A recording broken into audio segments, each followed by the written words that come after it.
네, 최근 이 타인의 사진을 음란물에 합성하는 딥페이크, 이 딥페이크 성범죄가 우리 사회 구석구석까지 급속히 파고들고 있습니다. 특히 이 딥페이크 성범죄를 저지른 피의자, 또 피해자까지 이 10대의 비중이 눈에 띄게 높다는 점도 심각합니다. 이 문제는 허주연 변호사와 함께 짚어보겠습니다. 어서 오십시오. 안녕하세요. 반갑습니다. 최근에 이제 대학가에서 이 사건이 좀 터져가지고 어느 정도 좀 이슈화도 되고 하긴 했습니다만 공론화도 됐고요. 그런데 딥페이크 이 성범죄가 얼마나 심각하길래 지금 정치권까지 이렇게 나서서 해결하겠다고 나오는 겁니까? 지금 대통령이 뿌리 뽑아야 된다라고 국무회의에서 직접 얘기할 정도로 굉장히 예. 사안이 심각합니다. 왜 심각하냐면요. 이 범죄 자체도 굉장히 문제가 되는 죄질이 불량한 범죄이기도 하지만 예. 10대들, 이 어린 청소년들 사이에서 이게 너무나 급속도로 확산되면서 파고들고 있다는 거예요. 지금 가해자 4명 중에 3명이 10대다라는 얘기가 나올 정도로 이 10대들 사이에서 이런 예. 범죄의 피해 또 가해가 일어나고 있는 상황입니다. 예. 심지어 이 불법 이 영상물이나 제작물, 합성물의 이 온상이라고 불리는 텔레그램에서는요, 무려 22만 명이 참여하고 있는 채널이 있다는 거예요. 그런데 이 채널 상당히 기가 막힌 게요. 예. 들어가서 이 지인의 얼굴 사진을 보내주면 불과 5초 만에 불법적으로 합성한, 그러니까 딥페이크라는 것이 결국에 AI 기술을 활용해서 만드는 그쵸. 가짜 합성 사진이나 영상물을 얘기하는 거잖아요. 예. 지인의 사진을 보내주면 그 얼굴 가지고 이 불법적인 어떤 음란물 합성 사진을 불과 5초 만에 만들어서 보내준다는 거예요. 2장까지는 무료로 만들어주고 그다음부터 유료로 전환되는데 비용도 예. 하나로 700원이 채 되지 않을 정도로 굉장히 저렴한 가격이다 보니까 네. 여기 들어가서 10대들이 막 친구들 사진 보내주면서 이런 불법 합성물을 처음에는 장난으로 시작하는데 이게 사실은 예. 범죄이거든요. 경각심이 굉장히 떨어지고 있는 상황에서 너도 나도 이렇게 하다 보니까 이 범죄가 급속도로 퍼져나간다는 거고요. 더 문제는 이 22만 명이 가입해 있는 예. 이 텔레그램 채널 방이요. 운영자를 알 수가 없어요. 왜냐하면 운영자도 인공지능 로봇이라는 겁니다. 텔레그램이라는 채널 자체가 이 굉장히 보안성이 높고 그쵸. 범죄에 협조를 잘 안 하는 그런 특성을 갖고 있는 플랫폼인데 운영자마저 베일에 가려 있는 상황이다 보니까 예. 사태가 심각한 그런 지금 상황입니다. 그 운영자를 잡기도 쉽지 않고 그리고 그만큼 많은 사람들이 그 텔레그램 방에 있다면은 누구나 가해자가 될 수도 있고 피해자가 될 수도 있는 그런 위험에 노출되어 있는 거군요. 그게 굉장히 무서운 거죠. 왜냐하면 지금 앵커님도 그렇고 저도 그렇고 예. 얼굴이 공개되어 있지 않습니까? 그런데 우리처럼 공개되어 있는 그런 TV에 많이 나오는 사람들을 대상으로 처음에는 뭐 연예인들이라든가 이런 사람들 대상으로 이런 범죄가 나오기 시작하다가 지금 이게 더 심각한 게 뭐냐면요. 네.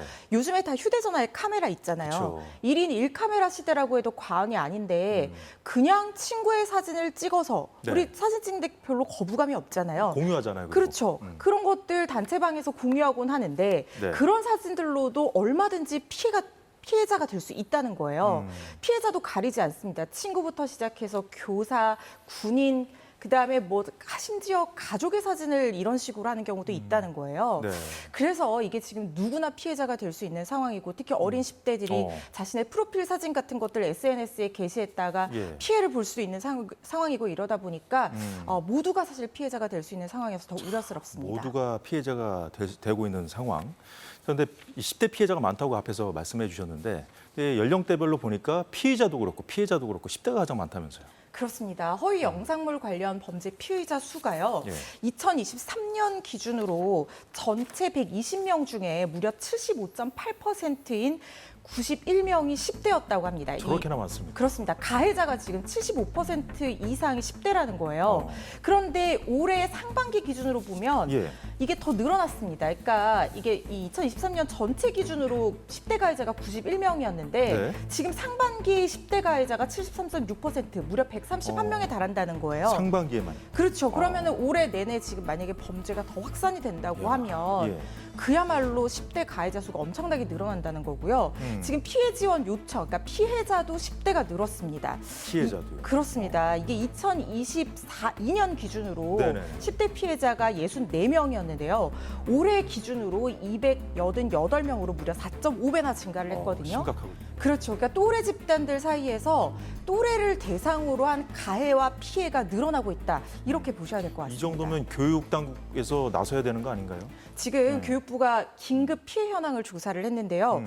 전국 학교에서 196건의 피해가 접수가 됐다고 합니다. 올해 1월부터 어제까지입니다. 그러니까 상반기만 기준으로 보셔야 되는 거예요. 예. 상반기 기준으로 이렇게 허위 합성물 피해를 입은 200건 학생이요. 가까이 되는군요. 그렇습니다. 186명이 된다고 하고요. 그리고 예. 교사, 교원 피해도 10명으로 집계가 됐다고 하는데요. 지금 179건이 교육당국 수사 의뢰로 수사 진행 중인 상황입니다.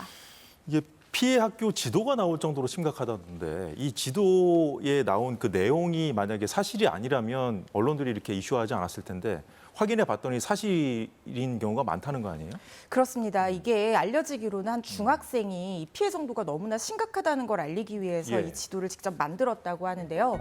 이 지도를 보면은 지금 붉게 표시된 곳이 피해 학생들이 있는 것으로 추정되는 학교인데 그렇습니까? 예. 사실 뭐 지역을 가리지 않습니다. 거의 전국적으로 저렇게 많이 붉은 점이 거의 뭐 점으로 보기 어려울 정도로 뭉쳐서 붉게 표시되어 있다는 거는 예. 정말 엄청난 학교에서 피해자들이 있다는 얘기고 저는 조금 하나 우려스러운 점은 이게 피해 학생들의 개인정보가 도대체 얼마나 많이 노출이 되어 있길래 학생이 이렇게 지도를 만들 수 있을 정도로 그러게요. 이 명단이 공개가 되고 있다는 그런 얘기도 있거든요. 저게 다가 아닐 수도 있잖아요, 또. 그렇습니다. 근데 피해자들 입장에서는 아주 사소한 개인정보라도 알려지는 게 상당히 두려운 일이기 때문에 예. 이 지도가 시사하는 바가 그만큼 피해자들의 개인정보가 많이 알려져 있다. 그리고 피해가 심각하다. 뭐 이런 것으로 정리를 해볼 수 있을 것 같습니다. 그렇군요. 교육부가 어떻게 대응하겠다, 대처하겠다 이렇게 발표한 내용도 좀 있나요? 네, 교육부 대응으로는 지금 딥페이크 관련 사안을 매주 한 번씩 조사를 하고 전담 조직을 구성을 하기로 했습니다. 그래서 피해 학생과 교원의 심리 지원, 또 학교 예. 예방 교육, 인식 개선 이런 것들을 한다고 하고요. 특히 지금 10대들의 피해와 범죄가 많은 이유가 뭐냐면 또래 네. 집단에서의 어떤 심리, 그러니까 또래 집단에 속하고 싶은 심리와 그 안에서 관심을 받고 싶은 영웅 심리를 부추기는 분위기라는 거예요. 야. 그러니까 들어가서 뭐 이런 지인이라든가 아니면 가족 사진으로 이렇게 만들어서 보여주고 하면 영웅이다, 너 대단하다 뭐 이렇게 얘기를 하고 그렇게 하지 않는다고 하면은 그 단체 채팅방에서 내보내기를 한다든가 사이버 왕따를 시킨다든가 이런 식으로 번지고 있다는 거예요. 예. 전담 조직이 구성이 돼서 이게 잘못된 영웅 심리라는 것을 교육 현장에서 알려주고 인식을 개선할 수 있는 그런 조치들이 있어야 된다는 생각이 듭니다. 지난 5월에 발생한 사건이었죠. 이른바 서울대 N번방. 이 대학생들 같은 경우는 징역형이 선고되고 이제 처벌을 받는데 이 10대 학생들은 처벌할 수가 있나요? 10대 학생들 그것도 문제입니다. 그러니까 만약에 가해자가 10대인 경우에는요. 예. 아시는 것처럼 축법소년이라고 하면 당연히 이제 형사처벌 대상이 될 수는 없을 것이고 그리고 만약에 그 이상 나이가 된다고 하더라도 형사처벌 대상은 될 수 있을지언정 소년법의 적용을 받기 때문에 예. 부정기형을 선고를 받게 됩니다. 그런데 이렇게 딥페이크, 그러니까 허위 영상물이나 사진 같은 것들을 제작해서 예. 유포하고 이런 처벌이 뭐 근거 규정들이 다 그 유형마다 있기는 하지만 네네. 실제 양형 기준이 그렇게 높지 않고 실제로 처벌이 이어지는 경우에도 상당히 경미한 수준의 처벌이 나오는 경우가 많았거든요. 그런데 말씀하신 이른바 서울대 N번방 사건 네. 공범은 지금 징역 5년형을 선고를 받았는데 네. 이게 뭐 법감정이라든가 범죄의 어떤 피해 정도에 비해서는 만족할 만한 수준은 아닐지언정 최근의 사건들 중에서는 그만큼 죄질이 불량하고 피해자의 인격을 말살했다는 이유로 비교적 높은 형량을 다른 사례와 비교했을 때는 높은 형량을 예. 선고받았다고 볼 수 있거든요. 네. 좀 엄벌에 처해져야 한다는 생각이 듭니다. 예. 자, 가해 학생 부모들 사이에서 이게 뭐 증거를 부모가 뭐 대신 삭제해 주려는 그런 뭐 부모들도 있다고 하던데 처벌하기엔 좀 한계가 있는데 이거는 예를 들어서 교육 당국이 지금 이제 막 뭐 찾고 뭐 조치를 취한다는 상황에서 뭔가 선제적으로 좀 뭔가 좀 모르겠어요. 법적 처벌까지 가능한지 모르겠습니다만 이 그래도 학생이 학교에서 적발될 거 아닙니까? 그걸 좀 막기 위한 그런 조치라고 봐야 될까요? 이게 일종의 증거 인멸 행위인 거죠. 그런데 이 뭐 아이들이라고 하니까 예. 부모가 혹시 내 아이가 호기심에 이런 걸 했는데 예. 뭐 혹시라도 문제가 생길까 봐 증거 인멸 행위를 하는 거라고 보시면 되는데 아이들한테 이거 잘못된 거라고 알려주고 네. 강하게 따끔하게 혼내는 처벌하는 그런 부분들이 필요하다는 생각이 들고요. 어. 그리고 이게 또 한 가지 또 제가 지적하고 싶은 부분은 예. 이런 식으로 해서 다 지워지지가 않습니다. 왜냐하면 이게 삭제하는 속도보다 유포되고 퍼지는 속도가 훨씬 빠르거든요.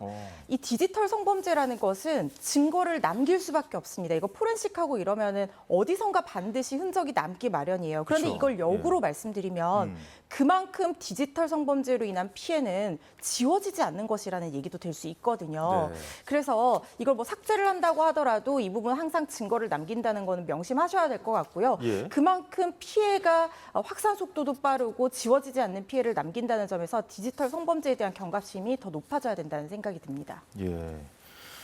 자, 그런데 이 허위 영상물 제작, 유포 시에는 처벌이 되는데 그 영상을 보거나 단순히 소지한 사람은 또 처벌할 수도 없다면서요. 이게 아동 청소년이 나오는 영상을 보거나 소지하는 경우에는 처벌 규정이 있고요. 예.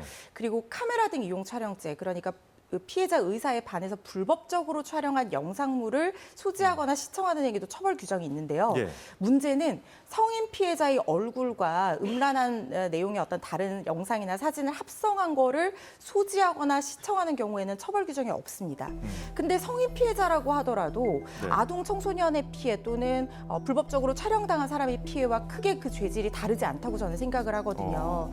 아무리 성인이라고 하더라도요. 자신의 얼굴과 음란물이 이렇게 합성이 돼서 돌아다니는 걸 보면 그 충격이나 이런 것들 이루 말로 할 수가 없고, 말씀드린 것처럼 디지털 성범죄는 지워지지 않는 상처로 남습니다. 어디선가 뭐가 튀어나올지 모르고 어디에 뭐가 남아있을지 모르는 상황이라는 거예요. 그래서 이걸 단순히 소지하고 시청하는 거, 물론 이게 입증의 문제도 또 있고 가벌성이 좀 넓어진다는 그런 지적도 있기는 합니다만은 이 다른 어떤 범죄, 그러니까 유사한 범죄와의 처벌 규정과의 형평성을 생각해서라도 예. 이 부분에 대해서는 단순 소지나 시청도 처벌하는 규정이 신설되어야 하는 것이 아닌가, 저는 그런 생각이 듭니다.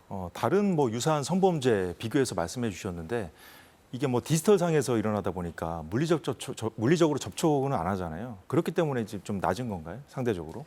이게 예. 아무래도 직접적인 물리적인 성범죄, 기존의 성범죄들은 직접적인 어떤 접촉이라든가 뭐 강제 추행이라든가 이런 행위를 수반하는 행위이고, 예. 그런 것들로 인해서 죄질이 나쁘다라고 생각해온 것이 우리의 고정관념이었습니다. 하지만 시대가 바뀌었죠. 디지털 AI 기술의 발전이 인류에 도움이 되기도 하지만 이걸 악용해서 범죄로 발전할 경우에는 또 다른 피해가 양산이 될 수밖에 없고, 예. 그 피해가 실제 신체 접촉과 비교해서 결코 더 낮다 혹은 가볍다라고 우리가 단정지어서는 안 되는 부분이거든요. 예. 말씀드린 것처럼 이거를 합성된 사진을 자신이 봤을 때의 그 정신적인 충격이 실제 어떤 우리가 일반적으로 생각했던 물리적 접촉의 어떤 피해보다 예. 결코 가볍다라고 볼 수는 없습니다. 그래서 그렇죠. 이런 부분에 대한 경각심이 뭐 예. 기존의 어떤 고정관념과는 좀 다른 부분이다 보니까 그동안은 좀 감수성이 낮았던 부분이었는데요. 이런 부분에 대한 어떤 경각심이 고치가 돼서 비슷한 처벌 수위로 이 개선이 이루어져야 하는 부분이 있다는 생각도 듭니다.